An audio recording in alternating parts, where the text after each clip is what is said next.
হালকা বেগুনি রঙের 4 পাপড়ি বিশিষ্ট রেশমি ফুল। ফুলটির গায়ে ক্ষুদ্র ক্ষুদ্র বৃষ্টিবিন্দু, দেখতে অনেক ভালো লাগছে।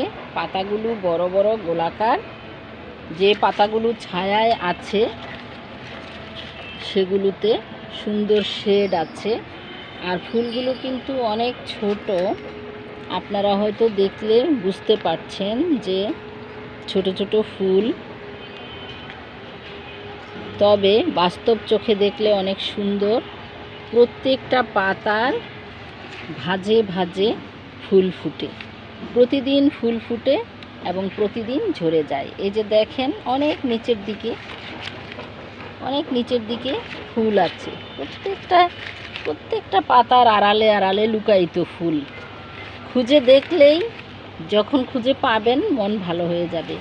আমার একটা মাটির টবের মধ্যে দেখেন কত বেশি হয়েছে, একবারে জায়গাই হচ্ছে না, ঠেসে ঠেসে চারা হচ্ছে।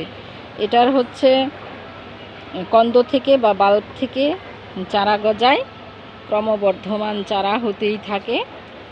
এক সময় গাছটি মরে যায়, পাতাগুলো মরে যায়, মনে হয় যে এখানে কোনো গাছ ছিল না। পরে আবার যখন শীত শেষে বসন্ত আসে, ধীরে ধীরে ভুঁই ফুলের মতন পাতাগুলো উঠে সুন্দর করে গজাতে থাকে। আর এরপরে প্রত্যেকটি ভাজে ভাজে ফুল ফুটে। আমরা হয়তো খেয়াল করি না, কিন্তু সে ফুল ফুটে, ফুল ঝরে, ফুল মরে যায়, আবার এইভাবেই সে তার জীবন ক্রিয়া চালাতে থাকে। এই গাছটি আপনারা সৌন্দর্য বর্ধনের জন্য লাগাতে পারেন। এর নাম হচ্ছে পিকক জিঞ্জার লিলি।